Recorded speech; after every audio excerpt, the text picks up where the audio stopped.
Shalom and welcome to another in our series of podcasts from Temple Beth Am, a dynamic center for conservative Judaism in Los Angeles. We're now going to look at the development of the theme that people cannot buy their way into or out of Sheol. Okay, Sheol, that's the key term. It's going to come up a few times, but that's really the focal point. Sheol is the grave. Okay, Sheol is where they believe everybody goes after they die. The notion of your soul going to heaven, it's not part of the ancient theology. Everybody goes to the grave. And that term is used 65 times in the Bible, and 16 of them are the Psalms. Mm-hmm. 16 are the Psalms. Okay, and this is one of them. Okay? In this one, it's used three, 4 times. Right? Okay. Now, a question, and all of you should answer this. How do I know that there are 65 times that this word Sheol appears in the Bible? Bible, don't say. Because you trust your... Where do I find that? That's with a C. Concordance. Where do I find in the Bible? Yeah, you told me not to say it. So Rick is my shaliach on this. Do it. Concordance. It's a concordance. Remember, every single word is listed, and they are numbered by the author of the concordance. This version of the concordance that I have, we talked about, it's all done on computer. It was done on computer. The original concordance, one guy did it. It took him years. Went crazy. These guys, the whole family did it. The kids, the father started it. He passed away. The kids finished it. It was done in a matter of a few years, all electronically. And there you go. Okay, now, so I want to begin by showing you the first reference to Sheol. So you will now put a piece of paper in the Psalms where we are and go to Genesis chapter 37. And I want you to look at verses 31 to 35. Genesis, Breshit 37, Lamed Zion, verses 31 to 35. So somebody just summarize what it is that what's happening here in 25 words or less. Well, this is when Jacob finds out that his son has died. Yes. It appears to, because of the blood on the coat. Exactly. On the tunic. And he says, I'll look at verse 35. Yeah, I'm going to go. It's so horrible. I'm going to go down mourning into Sheol.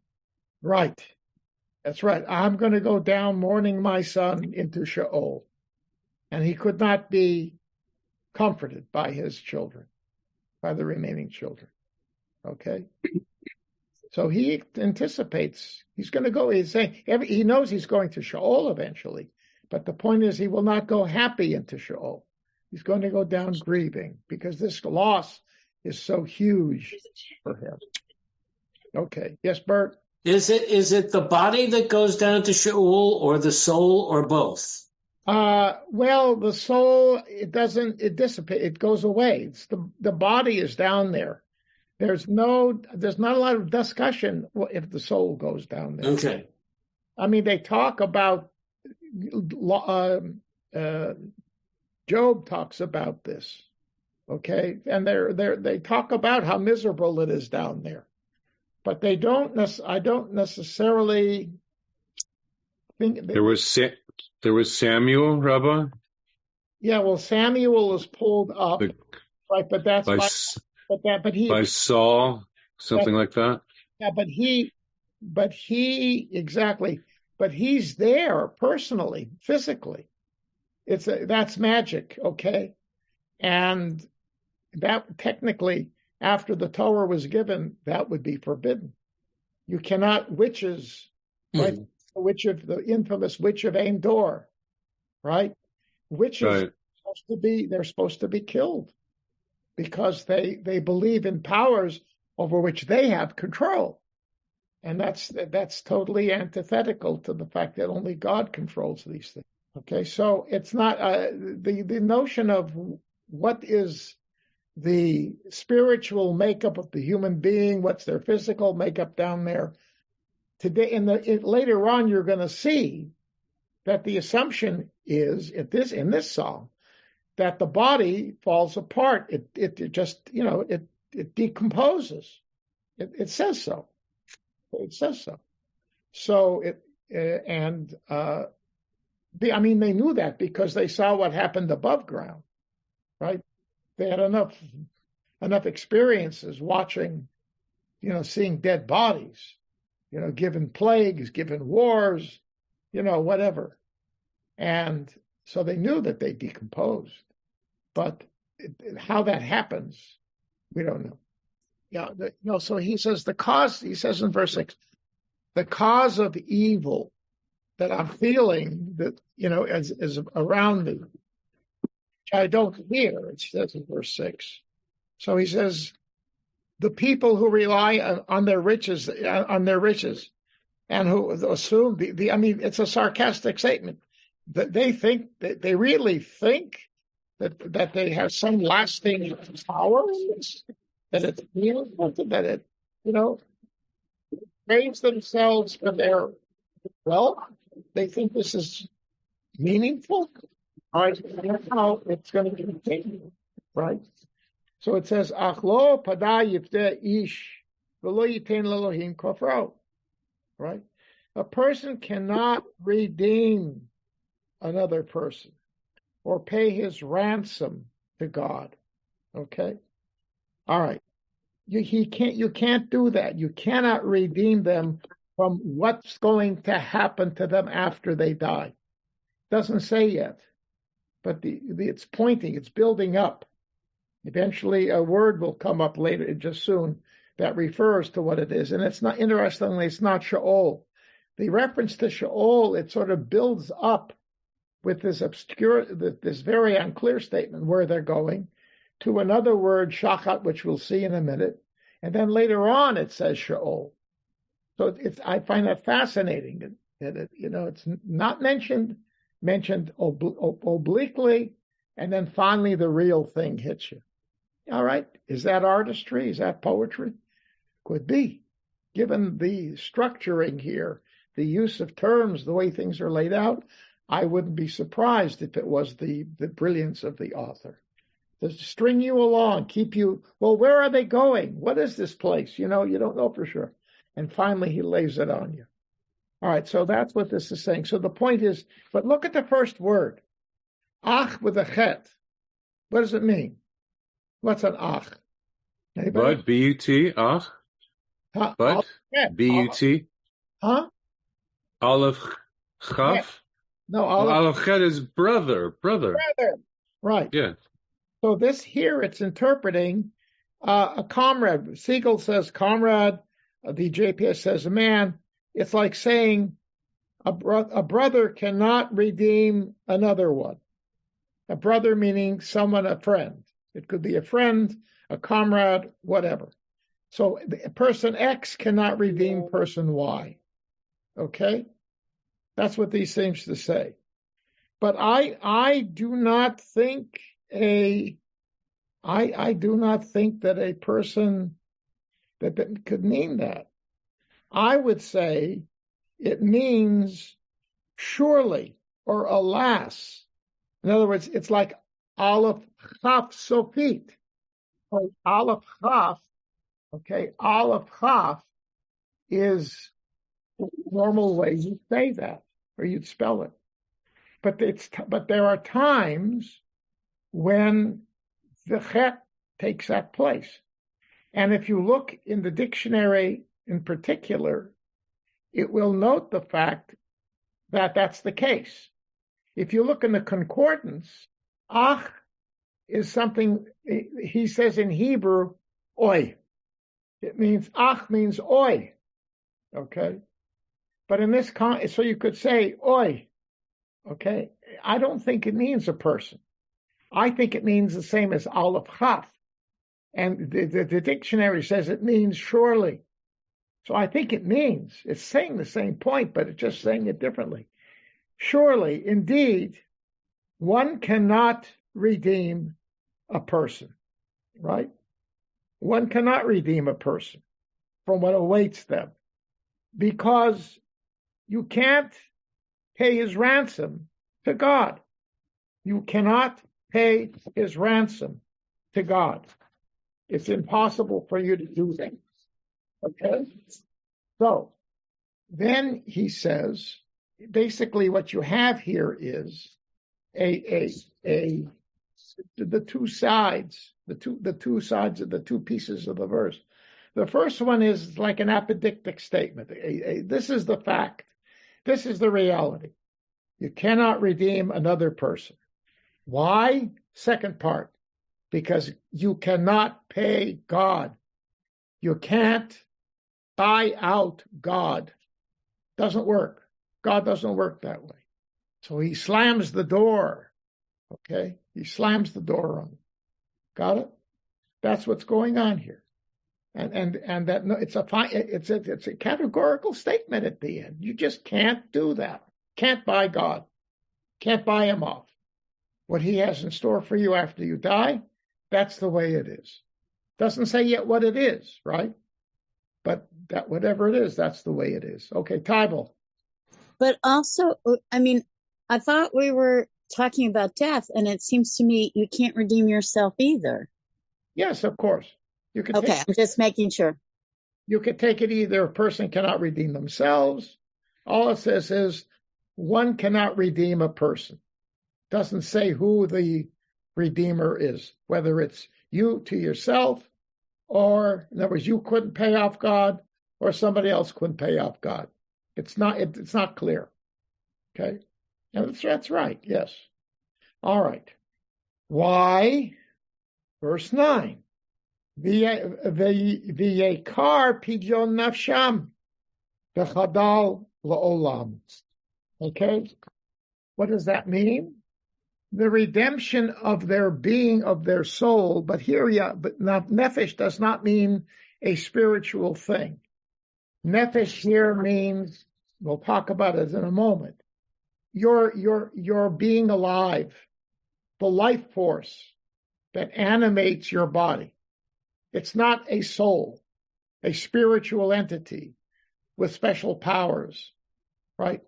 I mean, later on, and even at a certain point, even in the Bible, the soul was understood to be the source of thought, the source of emotions, and it was in the heart. But this doesn't even say that. This is simply saying the life force within. So it means then you cannot pay enough to get that life force. The ransom fee for that life force is yakar. It's too expensive. Okay? And Siegel says it beautifully, the redemption of their soul being too precious. And so one ceases to be forever. Chadal, cease to be forever. That's it. When you die, you cease to be. Categorical. That's the whole point. But this term, yakar, keep it in mind. We're going to come back to that. Today, yakar means if you have a jewel, a diamond, okay, big, beautiful, class A diamond. Oh, ze yakar me'od. That's a very expensive diamond. Has that same meaning. Yakar can mean dear, right? Dear, close to you. Yakirati, my dear one, my beloved, yakar. Yes, Suzanne. Well, it seems to me that this has the double meaning, through the double meaning of the word ikar, in that something you might most want to be able to do with money, you can't do. And whether it's too expensive, whether it's so close and yet too far from your power. Okay, it's interesting. Yeah, very, very well could be. But the point we're going to see later on is overall theme. it deals with rich, with wealth. Okay? That term is popping up in the context of wealth. Remember, because his whole point is a wealthy person, remember already in verses 6 and 7, the evil that was facing him came from rich people. Okay? It's almost these, as we said, remember last time, it's like in the Christian Bible, with the camel through the eye of a needle and a rich person. That whole statement. Okay, Tybal. The community that Beth Am sometimes combines with Ikar, which they on their website say Ikar means essence. I assume that's the same root? It's with an ayin. Ah, got it. Ayin, a different word, yeah. Now let's talk about nefesh for a moment. Okay, so I say it's not I'm reading my notes. Okay, it's not a spiritual essence that can be reunited with the realm of the realm of divine existence, like the neshama, right? The way the rabbis use the term neshama. Here it means the animating force that allows a physical body to operate. So, open up your Bible to Genesis chapter 1. That's easy to find. It's at the front of the book. I'm joking. Yeah. What verse? 2021. The term nefesh chaya. Uh-huh. Okay, it means a living being. It talks about the capacity to be physically alive. So the soul, the point is, you cannot continue physical life in any form after you die. It's gone. Would that be similar to saying like the breath of life? Yeah, in a sense. It's a metaphor. Yes. Well, remember, now look in Genesis chapter 2, verse 7. This is from the second story of creation. Yishmat chayim. Yeah. Right? And it says... L'nefesh chaya at the end. Uh-huh. Nishmat means breath of life. Nashom, nun shin mem, and nun fei shin both have to do with breathing, by the way. So there you see it. So when God blows the breath of life, and when you die, what happens? Goes away. The breath of life leaves. And they thought that literally, because if you've been present for that horribly sad moment when a person dies, very often there's that moment when you hear the death rattle, they say. Yeah. However it sounds. Yeah. Sometimes it is, sometimes it isn't. It's also interesting that we don't breathe willfully in most cases. Right. It's automatic. Or you could say God-given. I mean, the fact that we even exist, that we can go to sleep and wake up in the morning, and, we don't have to tell ourselves to breathe. Although there is a part of our brain, for those of us who have sleep apnea, When I wake up, I don't think about it. I take because it's up here, and this guy's running it, Well, or that guy. Well, metaphor. Directly or I mean, I don't know. Well, that there is this notion, Shechazarta bi nishmati bechemla, you return my soul to me. Mm-hmm. I mean, there is this thought when you die and you don't know what's going on in the world, I'm sorry, when you fall asleep. Right. You know what's going on, you die. You're dead. But, but if there's a big alarm, suddenly I wake up. I mean that, the alarm causes God to blow into me, so I wake. I don't want to go there. Anyhow, so that's the point here. All right.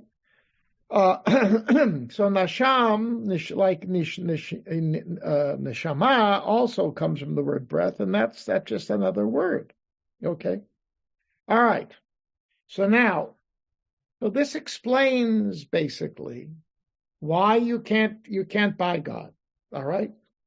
And then it goes on. Now you have a rhetorical question. This is the second rhetorical question. 6-7 was the first rhetorical question. Do these guys really think that they can do what they wanted? That their wealth gives them special powers? Okay, that was 6 and 7. Now you have another rhetorical question. Shall he live eternally? Lo yireh hashachat. He will never see the pit. Notice what it says. It doesn't say Sheol yet. It says shachat, the pit. Okay? A deep hole. All it is saying now is that when you die, you go into a deep hole. Well, physically, yeah, that's the grave, right? So you could say that's the grave. But he uses, it's interesting, Siegel chooses this and gives up the P in pit, a capital P, meaning it's not just any old pit. It's a pit. That once he goes underground and you bury, he really goes down further and ultimately ends up down there. Okay? So, but this is what I said before. It's a step in the direction toward Sheol, which we're not going to see until verses 15 and 16. Okay, when they get there. All right. And now he goes on. Ki yireh chachamim yamutu, yachad ksil uva'ar yovedu, ve'azvu la'acherim mechelam. For one sees that the wise die, that the foolish and ignorant both perish, leaving their wealth to others. So they die. And everything they worked on, they can't take it with them. It's exactly the point, right? They just can't. You can't take it with you. Now we're going to see it's more complicated than that. It's more complicated than that. Exactly what are these people thinking about? All right? Now here we have the word ksil, which means a fool, a foolish person. All right? Keep that in mind because that concept is going to pop up again. Okay? And this is now laying the groundwork for something very interesting. Okay, this notion here is going to set the theme, the tone for the next number of verses. But before we go, as Rabbi Siegel notes, and others have noted, this sounds like Kohelet, Ecclesiastes. It sounds like Kohelet. So now I want you to get your Bible and open up to the back where you find the 5 scrolls, right? Shir Hashirim, etc., Esther, and you have Kohelet. That's the one we read on Sukkot. All right? Kohelet. Take your time. Not too much. What verse, sir? All right, we're going to look at verses 14 through 16. Ksil, I see. Right there. Right, exactly. All right? 14 to 16. So, a wise man, I'll read the English. A wise man has his eyes in his head, whereas a fool walks in the darkness. And that verse, HaChacham einav b'rosho v'haksil b'choshech holech. So it seems, you see, I have an advantage. I can see things. I pay attention. The fool walks in darkness. Hooray for me. Right. But then he says, V'yadati ki ani, gam ani, shemikra echad yikra et kulam. But I also realize the same fate awaits them both. V'amarti ani b'libi, and I said in my heart, kimikra ksil, gam ani, yikreni. Right? Whatever, the same thing that happens to the fool happens to me. The fate of the fool is destined for me. Right? And to what advantage then have I been wise? I came to the conclusion that this too was futile. Ki ein zichron lachacham, im aksil leolam, shekvar hayamim habayim b'chol hakol nishkach, ve'ech yamur echacham im aksil. Okay, because the wise man, just like the fool, is not remembered forever. Or as the succeeding days roll by, both are forgotten. Alas, the wise man dies just like the fool. All right? So there you got it. It's a bit dark. But that's the Ecclesiastes. Yeah. That's him. And you're going to see later on that the discussion here is not going to deal only with, going down to Sheol. It will deal with this remembrance, with, will you remember me? Will this, will there be something that keeps permanent my presence in this world in some fashion? And of course, the answer that the psalmist is going to tell us is no. The same way that Kohelet says the same thing. Because according to tradition, who was Kohelet? Solomon. Solomon, it was Shlomo HaMelech, right? And when did he write Kohelet? How old was he? He was old, right? I think I said this last time, right? He wrote Shir HaShirim, love poetry, when he was young, according to tradition. He wrote Mishlei, right? Proverbs, when he was wise and mature. And we got old and he looked around and he realized what a mess everything was. He said, ain't no difference between me and everybody else. We're all going to end up dead. That's it. Yeah.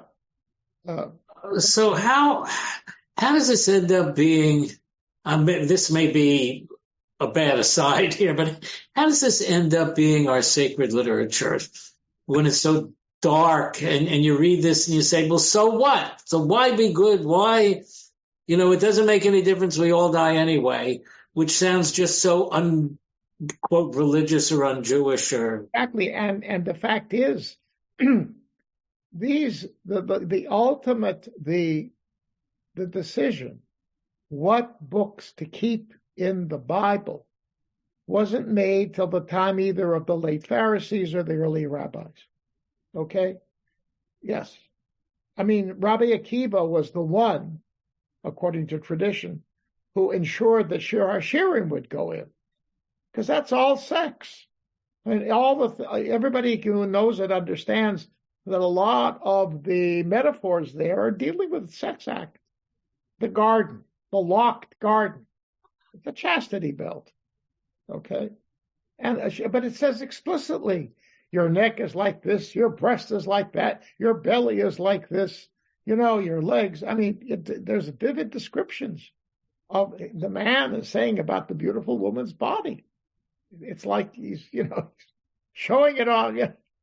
But wasn't that interpreted as being about God? A justification? So Rabbi, according to tradition, said this is the love relationship between God and Israel. And that, according to tradition, that's what kept it in. All right. The fact is, why are they there? Hold on. Why are they there? Because number one, because the traditions developed that men mostly, who were filled with the divine spirit, right? Who were Nevi'im, who had the power of Nevuah, some form of prophetic power, deep understanding from God. So included David and Samuel and Solomon. Remember, according to the rabbis, prophecy ended with Malachi around the year, more or less, 400 BCE. He's the last prophet. After that, there's no more prophecy. That's what the rabbis said. It's in the rabbinic sources. All right? So the point is, these people were imbued. So what the answer would be, from a traditional perspective. So this is David, right? Because David wrote the Psalms. Actually, this is Bnei Korah, right? But they're mentioned as having been around in biblical times. And the fact that this became sanctified means that in some fashion they were filled with some kind of divine spirit from God that gave them the capacity to understand these things, all right? And so, given the fact that these all were written before the prophet Malachi, they have sanctity. And we'll look at the book of Esther. God's not even mentioned. Not even mentioned. Okay? The point, and what the thing is that these were books that resonated one way or another with the people. So rather than fighting this tendency that people have to have all kinds of things there, they said, fine. Why is it there? God knows. Or why is it there? Because each one of these books in their own way deals with a real part of life. Is the sex act part of life? Yes, it is. Should it be beautiful? Yes, it should. So the rabbis would say, and the ancients would say, under what circumstances? When you get married, right? Marital sex is amazing. That's the point.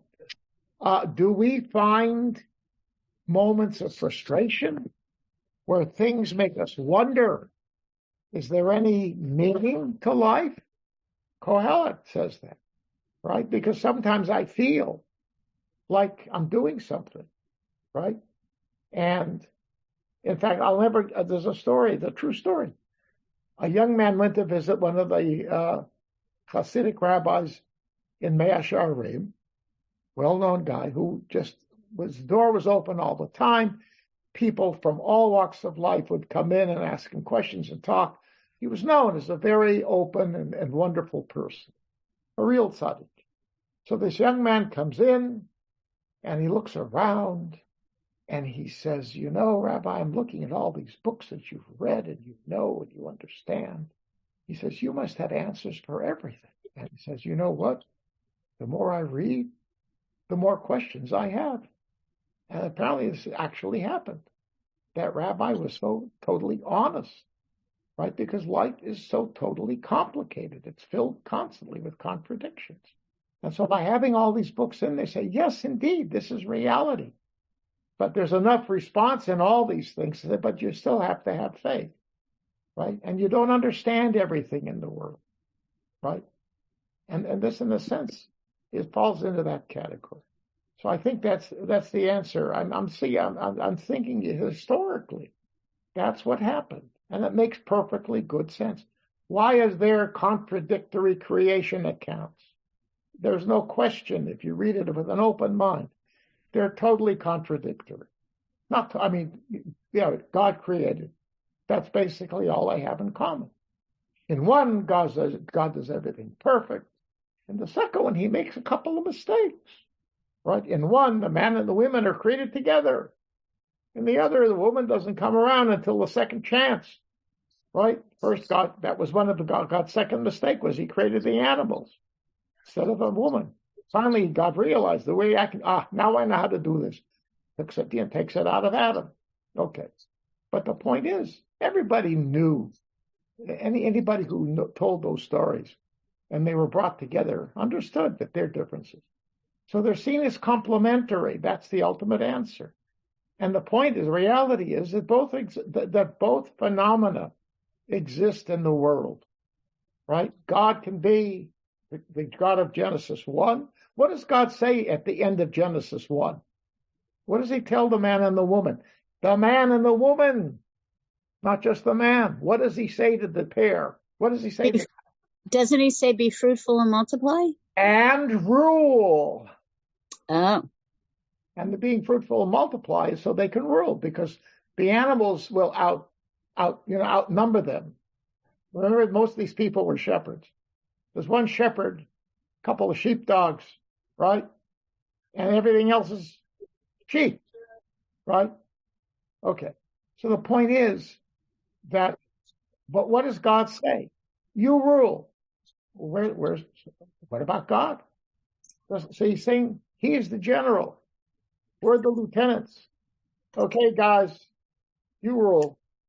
Come and see me, if you need some big things. But basically, you're in charge. So he backs off. All right. Genesis chapter 2. Where's God? He's walking in the garden. Right? He's there, present. So where is God? Distant or close? What's the answer? The answer is yes. Both.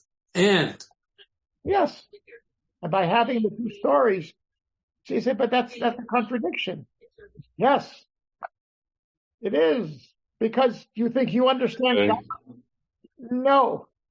You're a pea-brain human. That's it. Live with it. Okay? And that's the message. It's true. And sometimes you need to believe that God is this powerful force that runs the universe. But you can't help but saying that, because you just see these amazing things going on and you're just totally awestruck. or you realize when you send something out into space and it turns off, right, and the probe that you're sending out to Mars breaks down and you can't learn a thing about Mars. It takes 3 or 4 times until you get something out there. Finally, you learn something. Then finally say, look, that clearly that's a challenge. God doesn't have to worry about things breaking down. Okay, this is an amazing process up here. But sometimes you don't want to think cosmically. I need God to comfort me. I'm in great pain, emotional pain, spiritual pain, physical pain. Help. Hug me. Give me a kiss. Help. Heal me. Whatever. You want the close God. So it's there. That's reality. And so that's why that's all there. And so, yes, the answer is yes. All right, moving on. So now this is a fascinating and a very confusing statement. And we'll get, there are answers to this. Okay, we're going to really work on it. Here we go. Kirbam batemo leolam. Okay. Mishkenotam ledor vador. Karu bishmotam alei adamot. This is a 3-part, not a 2-part thing. 3 distinct parts. All right. What's kirbam? Okay. Many people read that word as kivram, their grave. Okay. The resh and the bet were flipped accidentally. It's a mistake. The scribe wrote it wrong. There are times when that seems to be most obvious. A lot of people think this is obvious because what does kirbam mean? Kerev means the inside. Okay, something inside, something close. Has nothing to do with the grave. Parov means close. Kerev means within, the inside of you. Okay, so some people say it means Kirbam batemo leolam. Their grave is their house forever. See, we're getting closer to Sheol now, yes? Their grave is their house forever. That makes perfectly good sense. By the way, batemo, that's one of those archaic endings. It should be betam, right? Or batehem. Batemo is an archaic ending. That's what leaves me to think that maybe this is an old psalm, old Hebrew, all right? Mishkenotam ledor vador. They think, right? So it is that that house, I'm sorry, that grave is their dwelling place forever. Talking about the grave. Karu vishmotam alei adamot. Okay? Yet they thought of themselves that they would exist, Karub, and yet they called out their name on earth. Called out their name in the sense they said, my name, it's going to last forever. My name, ha. No, this is, remember we said before that the Kohelet said nothing stays. Kohelet mentioned there's not even a remembrance of you. So that last line is saying they're fools. This is talking about the fools because it says their whatever, their kerev or their grave. This is talking about the person referred to in the previous verse, and clearly the main person there, we'll see why in a few verses, was the fool. The fool believes this. In fact, though, their grave is going to be their home and will be their dwelling place. And they call out their name on earth and they think that's going to be forever. No, they're fools. That's what this is saying. All right? Now, an alternative, though, and this is what Siegel says, and I tend to agree with it. It says don't change it. Don't make a correction and have it be grave. It's kirbam. Their innermost self believes that their house will be there forever. Their house, batemo means beitam. Their house will be leolam, forever. That's what they think. And they think mishkenotam ledor vador. And it'll be their dwelling place from generation to generation. that somehow their presence will continue to be present in their home, right? And they call out their name. This will be the Schwartz home. Schwartz will be here forever. Living, dead, he'll be here. His remembrance, some vestige of him. I'm not going to be gone. In other words, these fools think that there's some eternal element that will survive after they die, because they really won't die. That's what he's saying. Okay. I like that because I think it hits right to the point. And it's the fools. It's talking, that I told you, keep that word in mind. All right. And it continues in the next one too. All right. Okay. All right. Tybal, question. Sorry, I hope it's okay. It's a comment. When you were just talking about that, I was reminded about some of the archaeological findings about when wealthy Jerusalemites started doing rock-cut tombs rather than the way poorer people were buried, or say people were buried in the Galilee or other places. Just this notion of the rock cut being more permanent. Yes. Well, how about this? If you've been to Beit Sha'arim in Israel? Yes. Right? The cave, the burial cave, that's a kosher grave, right? It's because it's buried in the ground, even though it's a big room built into the side of a mountain, right? That's considered burial in a grave. If you put a mausoleum on the side of a hill, it's kosher. They've done that in Israel. The Rabbanut said that's okay. In Jerusalem, because it's hilly, they have to build it into the side of the mountain, and that's kosher. Effectively, each grave is separate, but still it's the same thing. If they're not going deep into the ground. All right. So anyhow, so if you go in, what do you see? Among other things, beautiful marble sarcophagi, right? Greco-Roman style sarcophagi. And on some of them are names, Hebrew names. I see your hand, Mike, just a second. Okay. And they appear to be names of the family of the Nasi, of the leader of the Jewish community. Rabbi Yehuda HaNasi, he's not buried there. But that family, that it began with Gamliel and Shimon ben Gamliel and Yehuda HaNasi, they became political hacks. They moved further and further away from being scholars, learned people. I mean, even Shimon ben Gamliel and Gamliel himself, these are the two people who preceded Yehuda HaNasi. Gamliel in the generation after the destruction, and his son Shimon ben Gamliel, and then Yehuda HaNasi is Yehuda ben Shimon. Okay, those are the first three generations. The first two were not the smartest guy around, and they knew it. Rabbi Yehuda HaNasi is the only one who really gave evidence of true scholarship, and that's why he could produce the Mishnah, because people respected him not just as the leader, the political leader, but because he was a scholar. And after him, things began to diminish.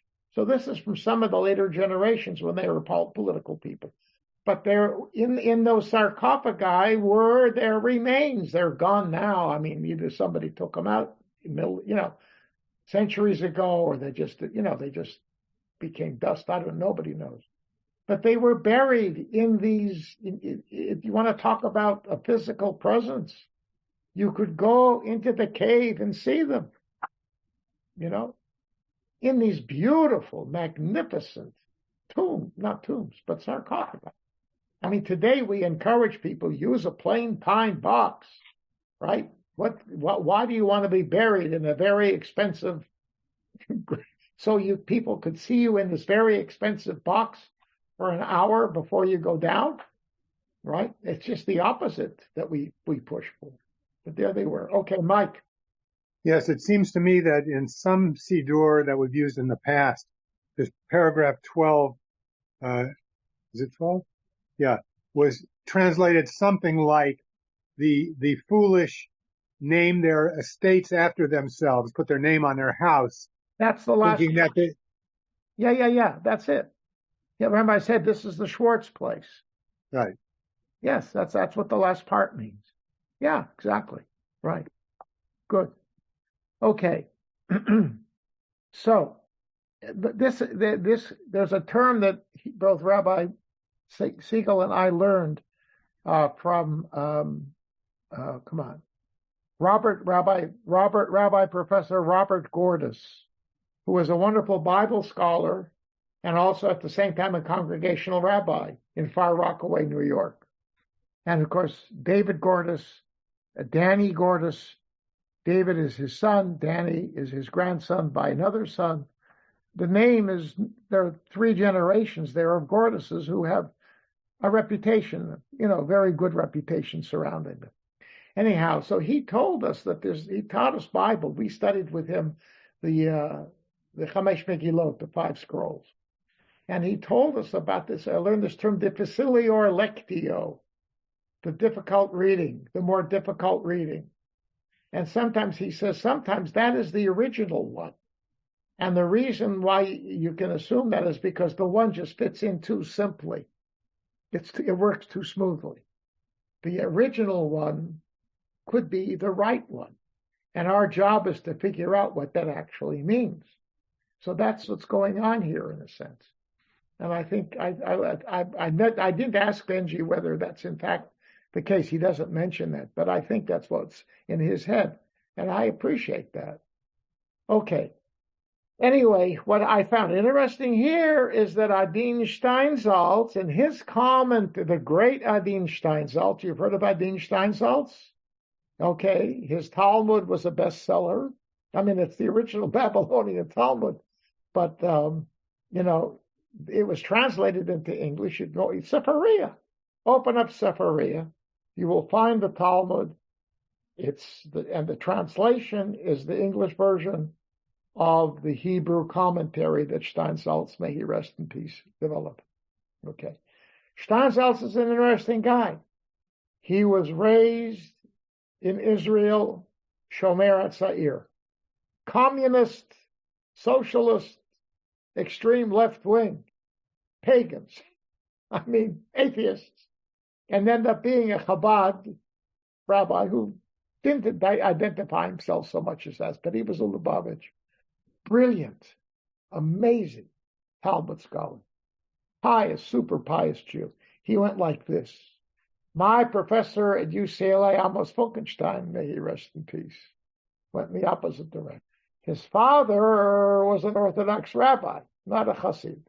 He ended up an atheist because his mind could not figure out a clear proof of the existence of God.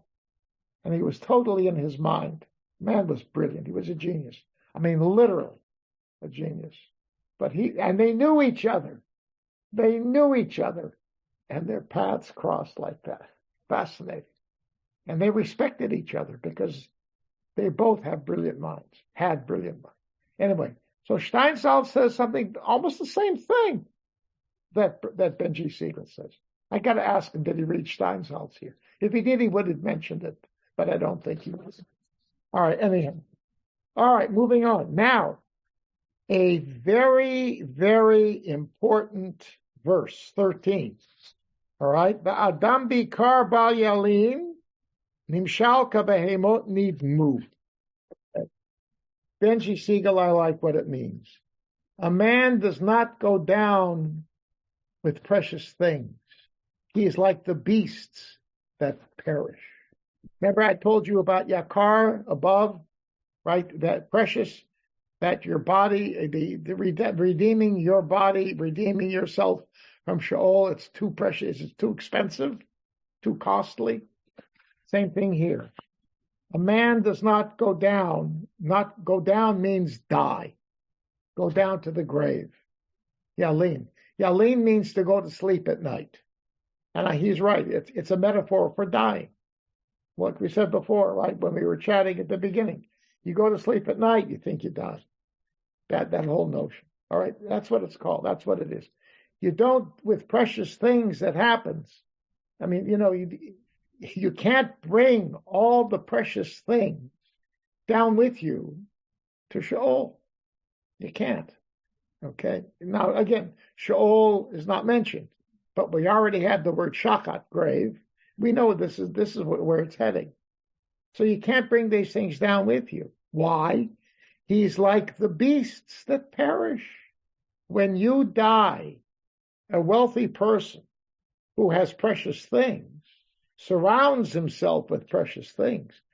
You can't take him with you because you're going to be just like the beasts. You're no different from the animals.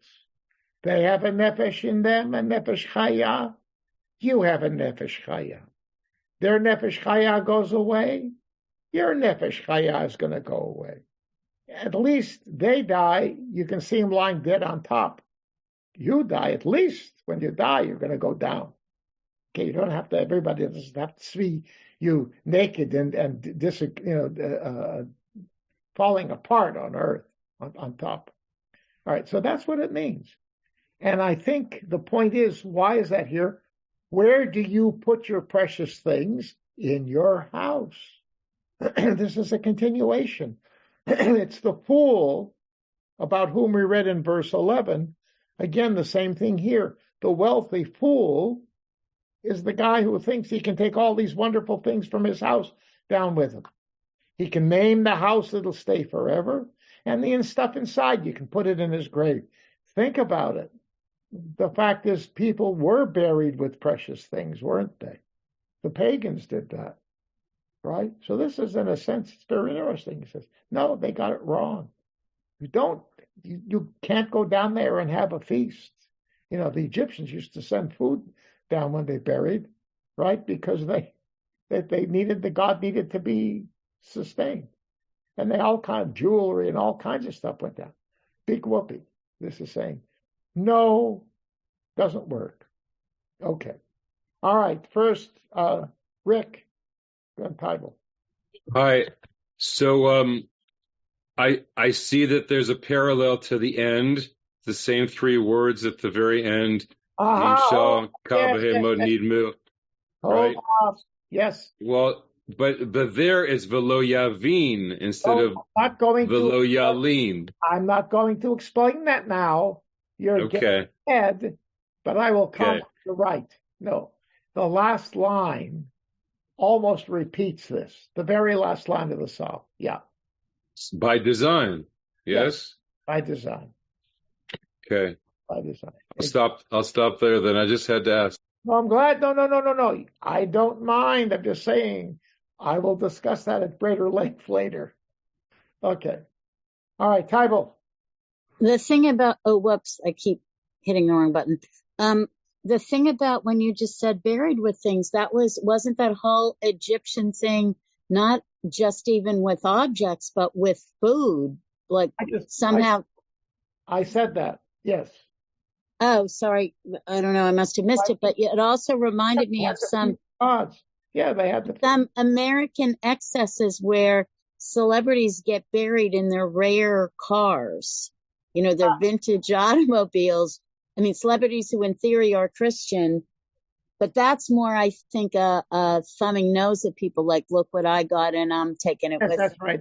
That's right. But the Brinks truck doesn't go down. It's too big. All right. Yeah, I've heard about that one. That's so funny. All right. Anyway, but here's the thing. Benji Siegel thinks that this is the end of the first part of the this whole discussion. I have a problem with that because look at verse 14. Zedar kam kesalamo v'acharehem b'fihim yirtzu sela. Okay. Translation. Such is the fate of the foolish, yet their mouth they express desire for what awaits them. In other words, they look at what awaits them when they die and they say, "Ooh, I can't wait." Because what? They're fools. I can't wait for what comes later, assuming what comes later is going to be better than what was. All right, so and here's the word kesel. It's the same as kasil, a fool. Kesel is foolishness. All right, Zedarkam Kesel Lamo. That literally it means this is their way, those to whom foolishness belongs. And Lamo means Lahem, to them, right? And that's an archaic Hebrew word. Another one. All right? Now, what's the last word of that verse? Selah. Selah, we may have talked about that. I don't remember. Selah is a strange word. It means, it either is I see your hand, Bert, just a second. Selah can mean like a pause. It can be a musical note that maybe implies a going up, but somehow it means this is a stop. It could be a pause, okay? But it's sort of it's a concluding verse. You know, it's like you hear when some sopranos or some tenors sing the national anthem, or the land of the free. Oh, right. That's a Selah. It causes everybody to go, right? That's a Selah. And so a high point. That's the pausing point. And this is the end. I remember I told you there were 4 verses, 11 through 14, 11, 12, 13, 14, dealing with the fool. This is the end. I'm going to say, I'm going to tell Benji about this. In fact, this is where the subsection on the fool ends. So 11 to 14, the kesel, the words of foolishness are the frame. You have kasil in 11, kesel here, and that means everything in between is talking about the fool who thinks he can use his wealth to somehow perpetuate himself after he dies. That's what that is. Make sense? I think absolutely. But of course, it's my idea. All right, Bert.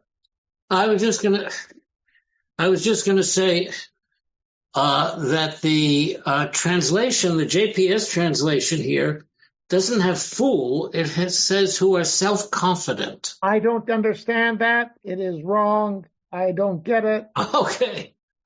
Although one could say that someone who is over self-confident is a fool, but there's nothing in the Hebrew that you see that says self-confident. I don't know. That makes 2 of us. Yeah, I don't know. Okay. I have no idea. All right. And this notion, wait a second, I see your hand type, just a minute. Yeah.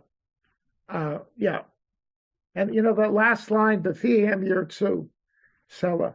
And it may mean that they desire, Hein Rotzim, they say, B'fihem, with their mouth, they talk about how much they're looking forward to the end of their lives. I think that's what that means. Okay. And I agree with Benji on that. Okay. All right, Tybal. But you don't link the first phrase in 15 to the previous, because aren't the fools the ones that are like sheep? Oh, the next one. Yeah. It could be, that continues on. But on the other hand, it's very possible. But all I'm saying here is that term doesn't pop up again. The word kasil or kesel does not reappear. So he could be jumping back to the original notion that not necessarily fools, or you could be right. By placing it where it is, sort of in the middle here, it may mean this is exactly what we're talking about. These foolish people, everything I said before about these people who think they're wealth, and everything he says he's going to say afterwards now about these people and their wealth, they're fools. It could be, yes, what you're suggesting. I would not reject out of hand. Okay, yeah. So it could. I hadn't thought about it, but the fact of where it's positioned, right? It's 11 to 14. So you're starting there with verse 7, right, as the bridge verse, 7, 8, 9, 10. 11 to 14, and you got 15 through 21. Yeah, it's sort of positioned in the middle. And you could easily say this relates to everything that came before it, and it relates to everything that came afterwards, because that's why it's in the middle. I'll buy it. Good, thank you. See, that's why I have all you guys in this class. You're such brilliant people. Now with the sheep. Oh, yeah, sorry, that's it. Moving along. Verse 15. Oh, my God. Katzon lishol shatu. Okay. Sheep-like. They head for Sheol. There it is, folks. We finally arrived. Here it is. Okay, they are like sheep who are heading toward Sheol. Mavet Yiram. Death will be their shepherd. Ooh. Yiram, Ro'etzon, Resh Ayin Hey, a shepherd. A shepherd will Yiram means the shepherd will lead them. Death. It's the opposite of Psalm 23. Exactly. Right. The Lord is my shepherd. Yes. I shall not want. Exactly. Very good. All right. Moving on. I see your hand. Let me move ahead, Tybal. Hold on. Okay. V'yirdu bam yesharim laboker. I'm not quite clear on what this means. It means that upright people will rule them in the morning. Who are the upright people? Yashar means an upright person. So they're going to be, it says, okay, Yerdubam, they will rule them. Who were the Yesharim will rule them in the morning. Now, maybe that means that, I don't know what it means. Steinsaltz in his commentary suggests it may refer to angels, okay? Or he suggests, one second, I'm looking at it now. It may be, he's saying, maybe it means that they will rule in the sense they will now rule all of his possessions that he leaves behind. But I like better that it may refer to angels, because the fact that angels get assignments of different kinds and they do tasks that God, assigns to them. So some of them are sent down below to make sure that these people, when they get down there, do what they're supposed to do, which is die, be dead, and maybe gives us an inkling that maybe there's some leftover vestige of spirit of nefesh chaya in them, and they just should shut up. And then how does it end? Vitzuram levalot sheol mizvul lo, and their form will continue will rot. I like Steinsaltz on this. Hold it. Let me just take a look. Right. Because it says Zvul means like a palace, a big building. Okay. So what Steinsaltz suggests is either that their new mansion, quote unquote, their Zvul, is now in Sheol, where they will decompose, because that's what the Hebrew there means, right? Yibolu, or that term, means to wear out, to wear down. Okay, it's used about the Israelites. There, when they it's in Moses' song at the end of Devarim, that when they walked through the desert, their sandals did not wear out. It was a sign of God's protection in the desert. So here too, the opposite. Their form, their shape, will fall apart, the body. And either it means in their new mansion, meaning Sheol. Remember, these are the guys who lived in the big house, if you will, Tybal, the fools who lived in the big house, right? And yeah, you're going to live in the big house down below, where your body's going to rot.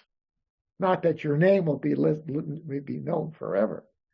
Or he says, the mem can mean they were taken from their mansions into this place to decompose. Okay, so it's a very, very powerful statement here of what really is going to happen. But then comes verse 16. This is the problematic verse. Let's look at it. Ach, now here's another ach. And here it means, however. Elohim yifden nafshi miyad Sheol. God will save my nefesh, my life, from Sheol. Okay? Ki yikacheni, Selah. Because he will take me. Selah. Another Selah. Okay? These guys are going to go down. But he's making now a contrast. I, however, am not going to go to hell, so to speak. God will take me. What the heck is he talking about? Michael. Well, maybe in this case, at this point, nefesh does mean soul rather than body. And it doesn't mean body anywhere. It's a life force. It means himself. It means that he will be, the way it concludes is, it's not just his soul. We don't know where the soul's going. It says he will be taken. All it says is, here's nafshi means me. Him. Okay? The notion of the soul. Me rather than my soul. There's nowhere in the Bible that we find the concept of God taking up a soul. It's not biblical. Okay, but I thought that the theory was that you say Kaddish for the departed for a period of time to elevate their soul. That's I thought that that's what this was referring to. That's rabbinic, but this is not biblical. You don't find that in the Bible. Kaddish doesn't exist in the Bible. You know that. It's a rabbinic tradition. I mean, the rabbis articulated it. How old it was, I don't know. But the rabbis articulated. Remember, Kaddish was not said, had nothing to do with death until the Middle Ages. The first time the Rambam and the Machzor Vitri. Rambam in the 12th century, 13th century, Machzor Vitri, 12th century, Vitri, France. So Sephardim and Ashkenazim know nothing about mourner's Kaddish. So it couldn't have been here. But but here's the question, or the suggestion. Let me finish this up. I see hands. Hold on. Wait. Look at the wording. It's Elohim yikacheni. God will take me. Is there another place in the Bible where Elohim takes someone? I'm looking at the wording. Elohim yikacheni. God will take me. Where God takes someone.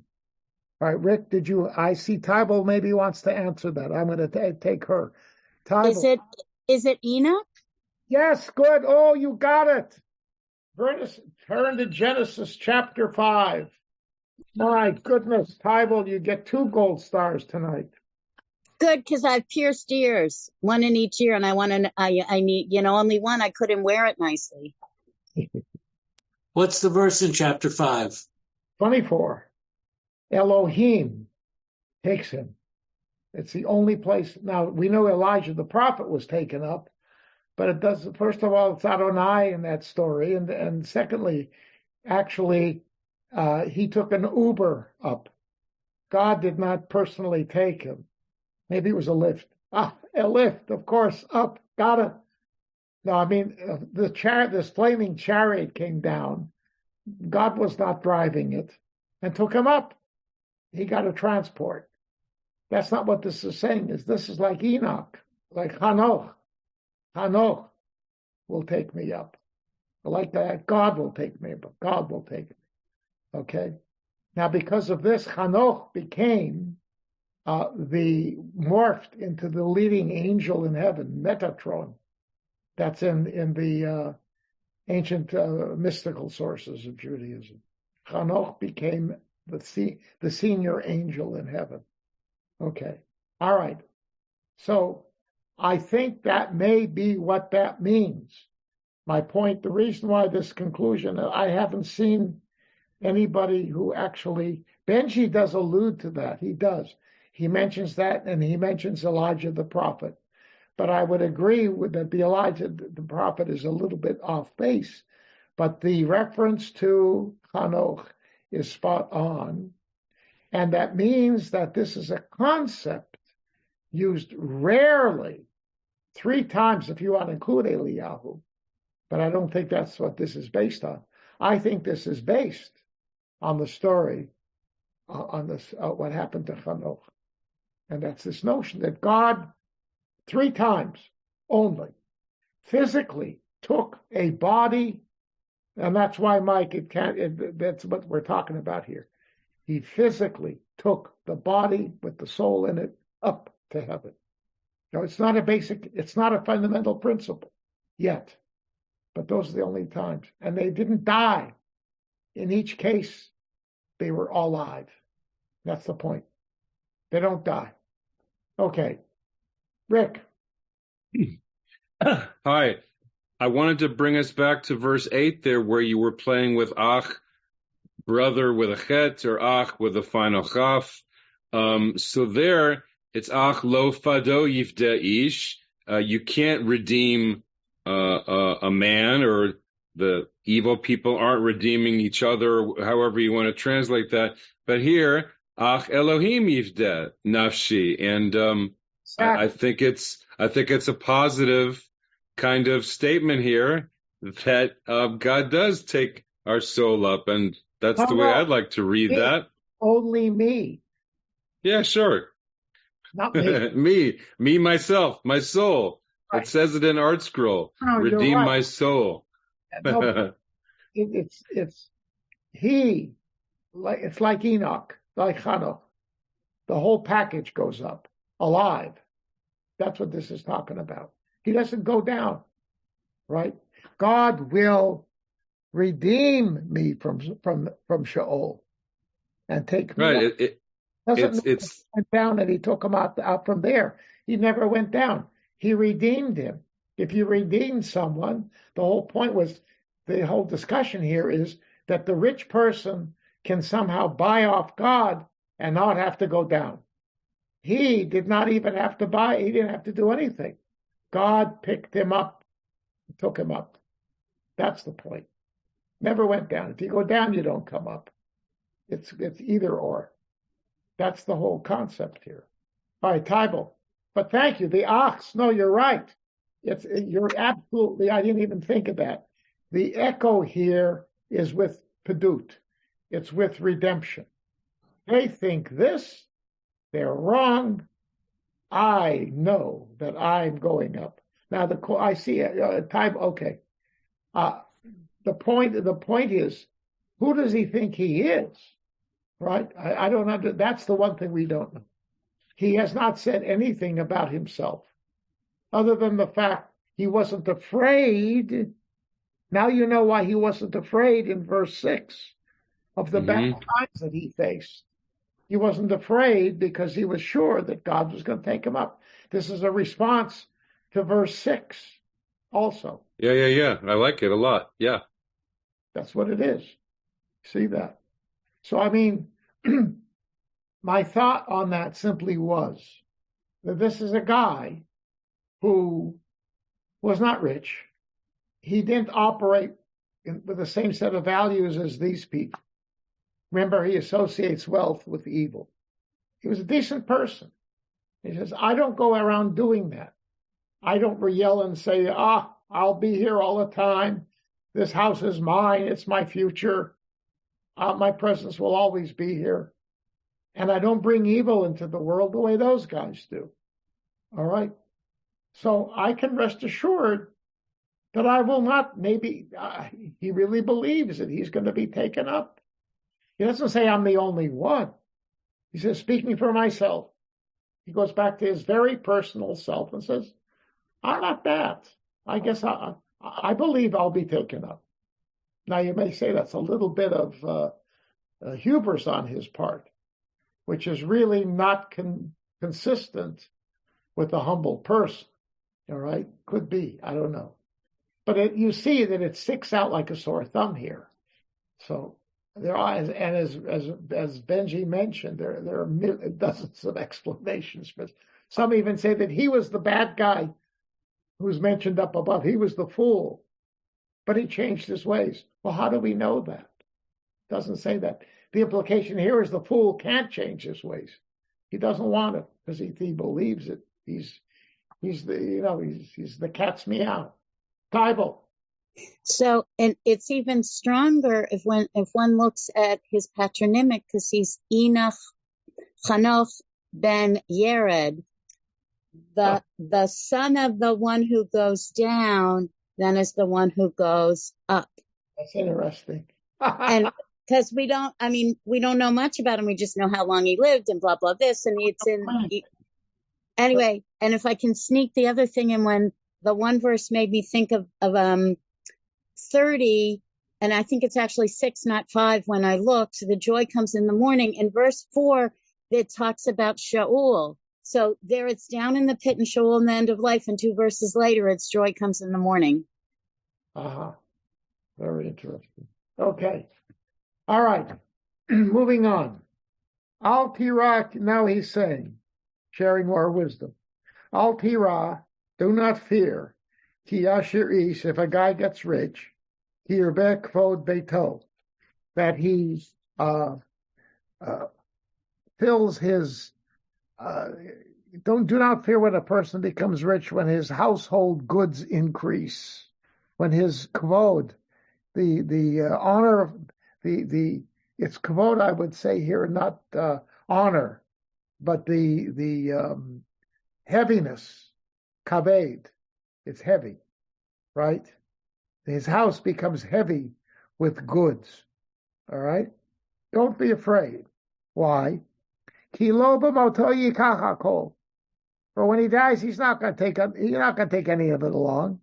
Lo yired acharav kavodo. All his goods are not going to follow him down, right?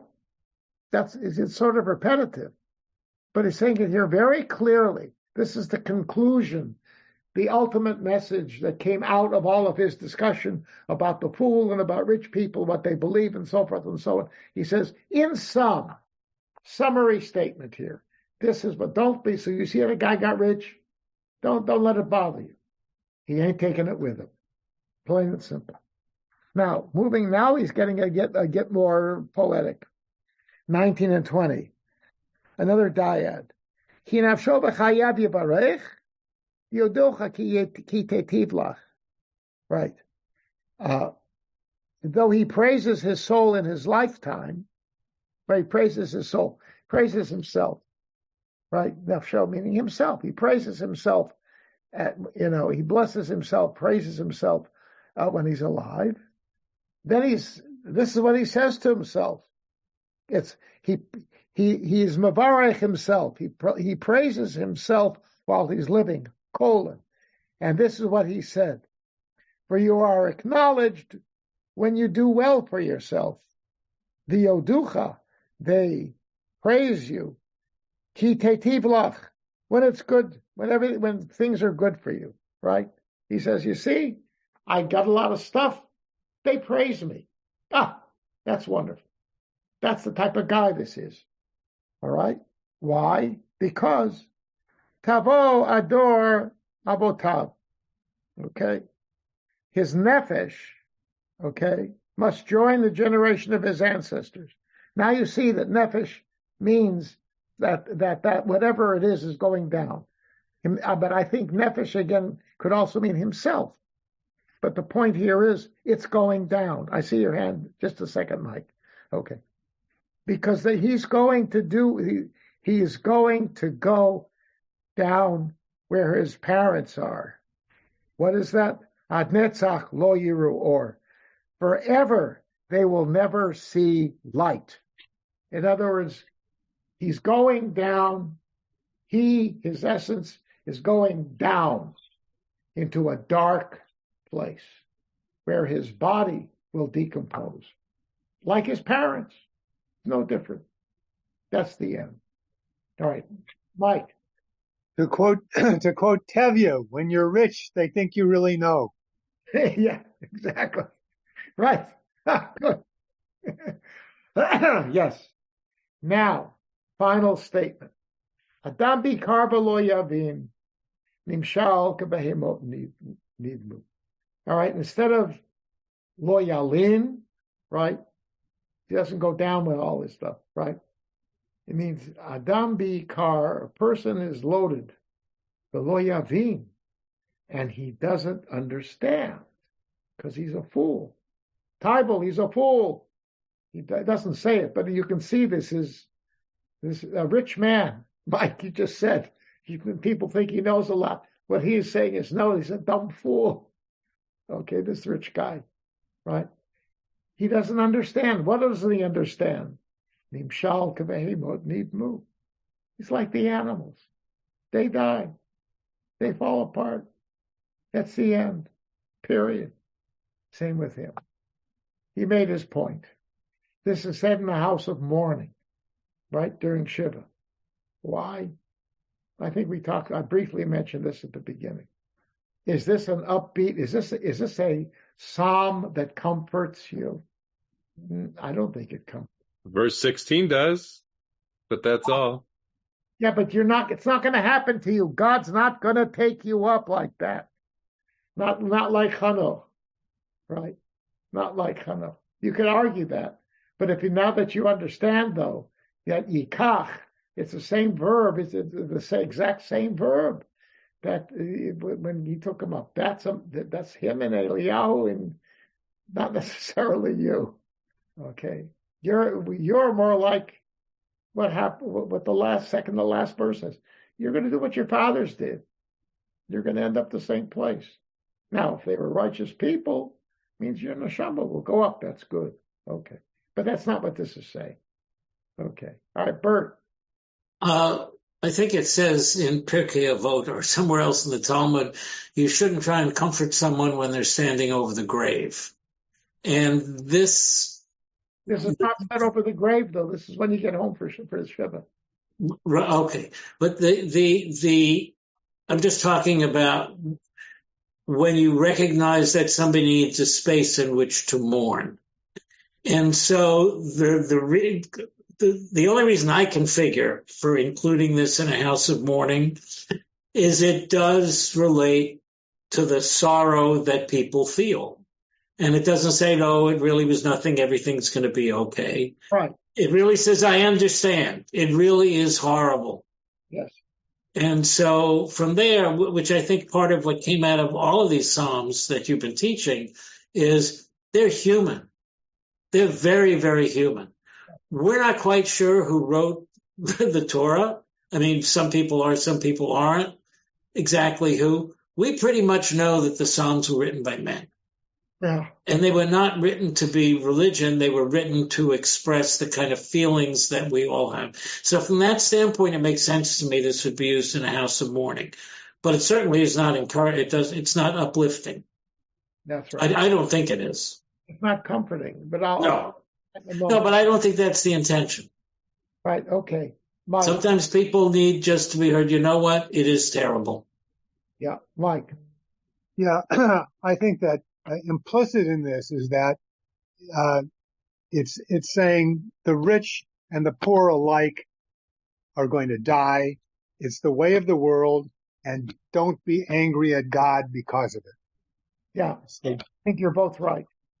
I think if that was pointed out to me by a layperson, I think I mentioned this when I gave a Dvar Torah about this, before I really understood fully. I mean, this was within the year that passed, maybe 10, 12 months ago. I talked about this, but I hadn't studied it like this.